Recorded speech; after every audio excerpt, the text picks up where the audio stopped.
यही राम का नाम सत्य है, जो हम मरने के टाइम पर जिसे याद करते हैं। जिंदगी जीते रहते इस सत्य का जीते जी मालूम नहीं रहता, मरने के बाद उसे लोग सुनाते हैं कि राम नाम सत्य है, सत्य बोले तो गत्य है। अरे बोल तो सही, जब ही तो गत्य होगी, बोलेगा नहीं तो क्या होगा। और इस पर राम लिखा हुआ है, देखिए एक ही सुमरनी पर राम लिखा हुआ, बाकी सब राधा राधा लिखा हुआ है। ये चेतन धार है जो जीव के अंदर है, ये निकल जाती है तभी राम नाम सत्य होती है, उसके पहले नहीं होती है। जब तक ये चेतन धार रहती है जीव में, तभी तक सत्य होती है।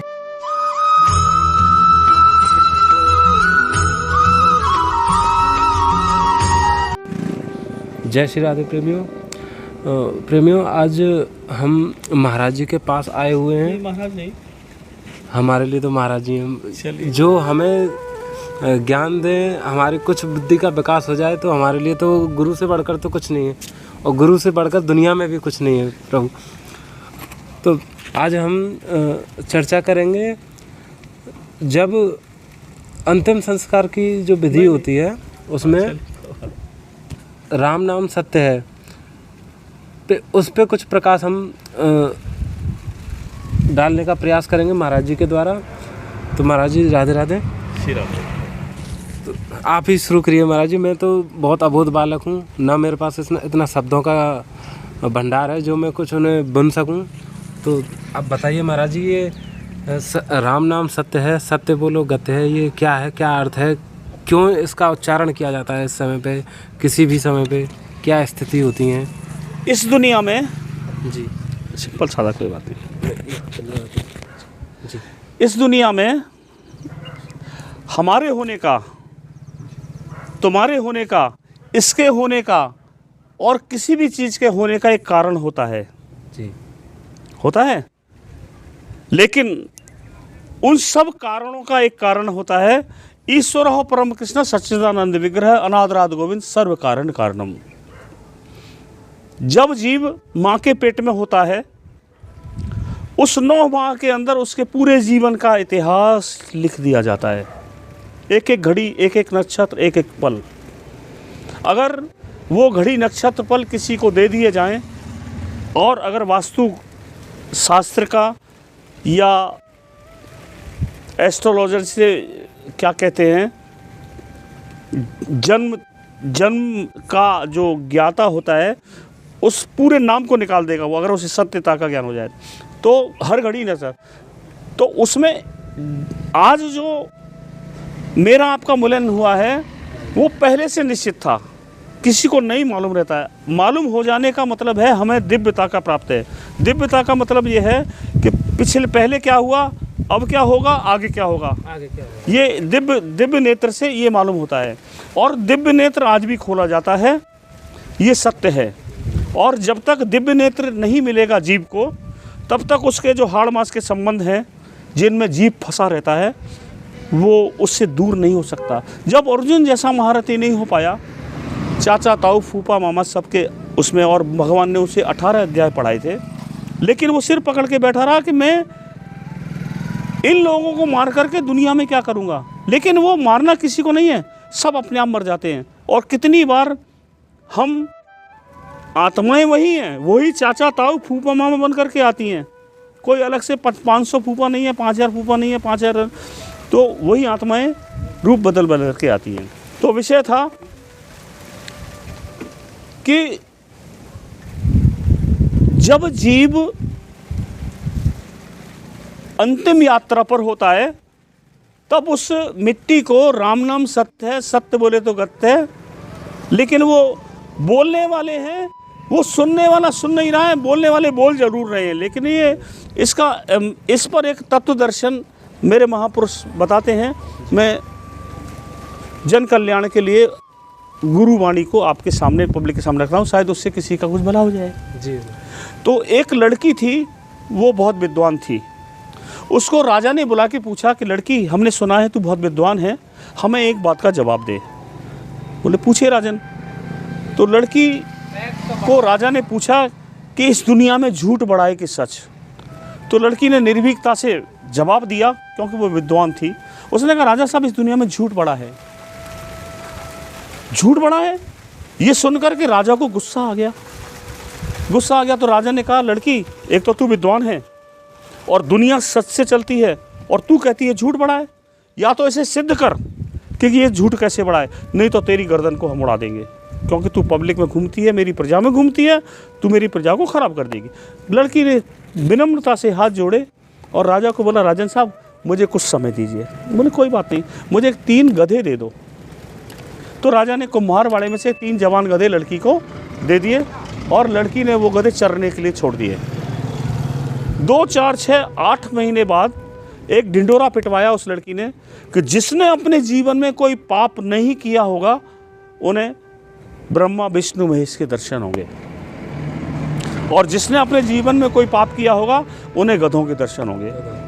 गधों को सजा करके, माला झोली चंदन वंदन लगा करके मेरी तरह एक हॉल में बैठा दिया, और एक तरफ से लोग जा रहे थे दर्शन करने, घुस रहे थे, और दूसरी तरफ से निकल रहे। लड़की कुर्सी डालकर बैठी हुई थी, नोटिस बोर्ड लगा हुआ था।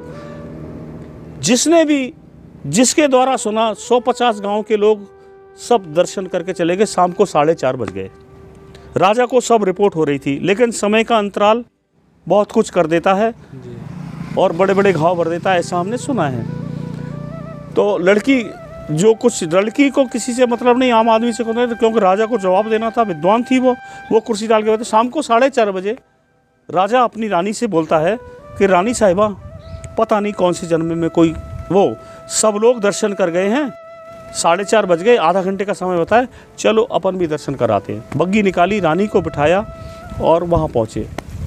पहुँचते ही लड़की ने उनका अभिवादन किया, आइए राजन, और वो नोटिस बोर्ड पढ़ाया कि जिसने अपने जीवन में कोई पाप किया हो।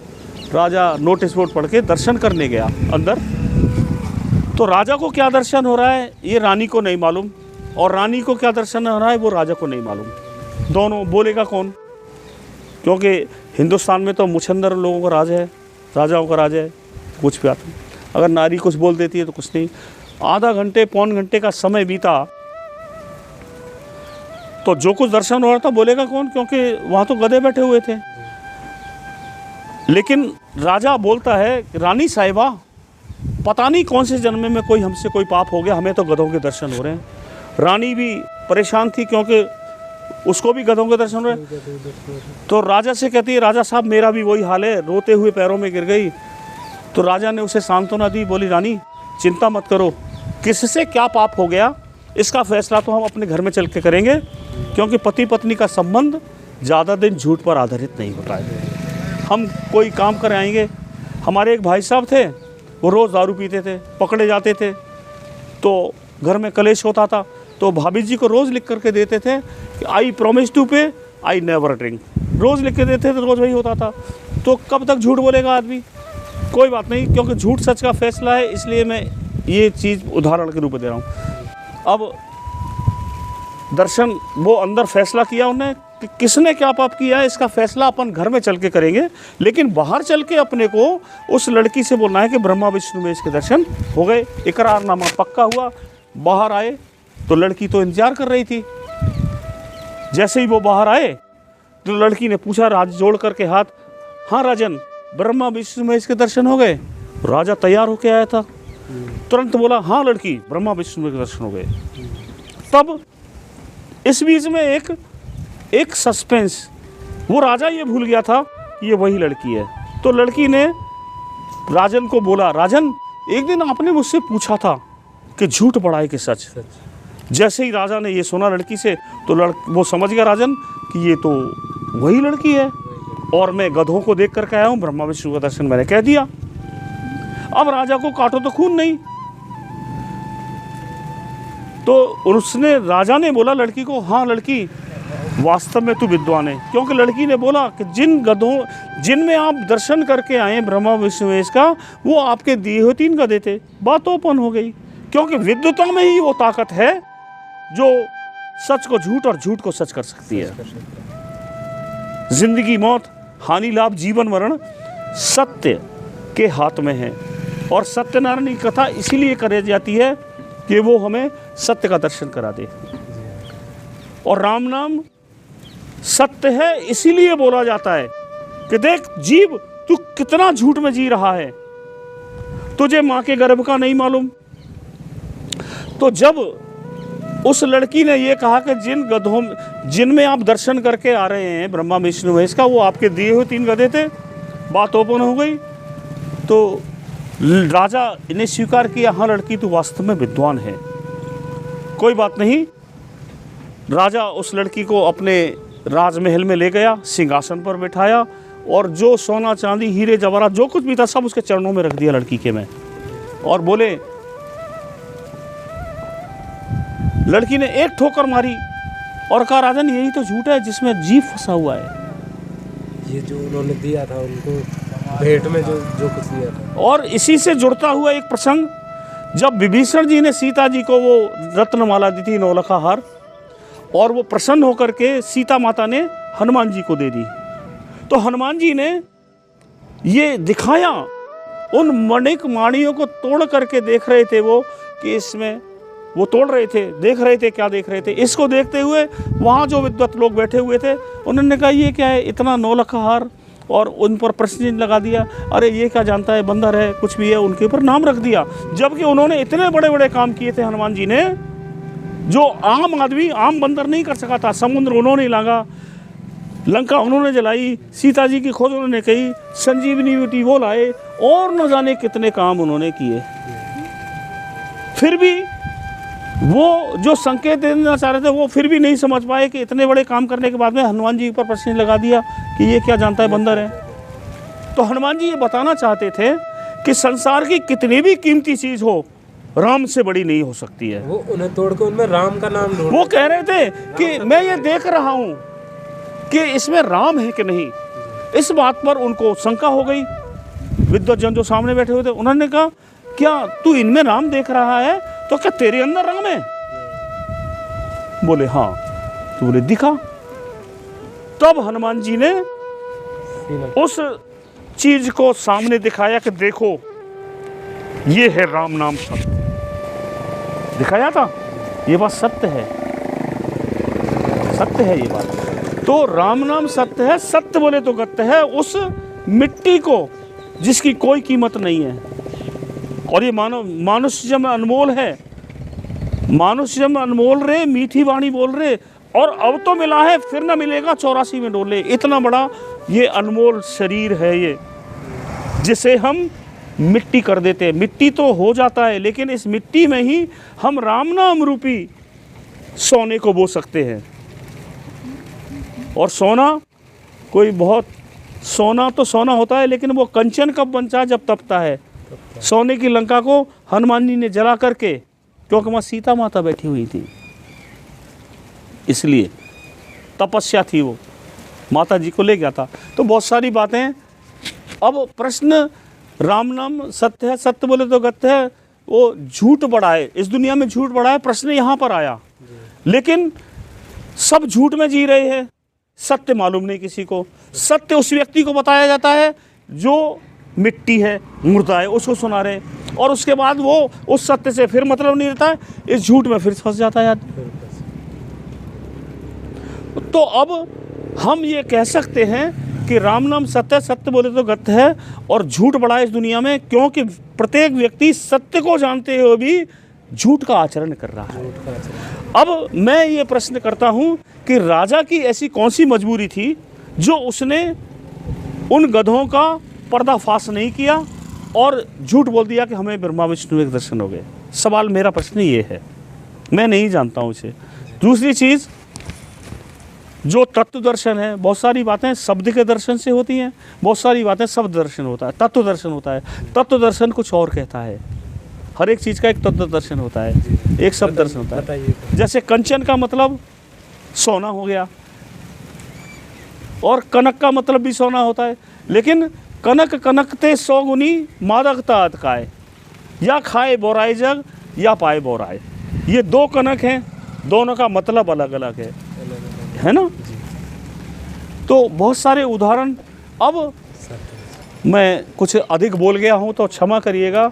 मैंने कोशिश की है कि शायद कुछ किसी के समझ में आ जाए मेरी कोई बात। मेरी नहीं है ये बात, मेरे महापुरुष सुनाते हैं कि हमें वास्तविक सत्य को जानना चाहिए मरने के पहले। हमें जब मृत्यु तो आएगी अवश्य, लेकिन बहुत लोग अवजर अमर भी हो जाते हैं, लेकिन ये राम नाम अमर है, जो पहले था आज भी है और हमेशा रहेगा। ये गुरु महाराज देते हैं, और ये यही राम का नाम सत्य है, जो हम मरने के टाइम पर जिसे याद करते हैं। जिंदगी जीते रहते इस सत्य का जीते जी मालूम नहीं रहता, मरने के बाद उसे लोग सुनाते हैं कि राम नाम सत्य है, सत्य बोले तो गत्य है। अरे बोल तो सही, जभी तो गत्य होगी, बोलेगा नहीं तो क्या होगा? अगर जीते जी बोले तो गत्य होगी, गति। ये गति वाला प्रमाण है, और इस पर राम लिखा हुआ है। देखिए, एक ही सुवर्णी पर राम लिखा हुआ, बाकी सब राधा राधा लिखा हुआ है। ये चेतन धार है जो जीव के अंदर है, ये निकल जाती है तभी राम नाम सत्य होती है, उसके पहले नहीं होती है। जब तक ये चेतन धार रहती है जीव में, तभी तक सत्य होती है। इसके निकलने के बाद, चेतन धार के बाद राम नाम सत्य होती है। श्री राधे, श्री राधे, श्री राधे।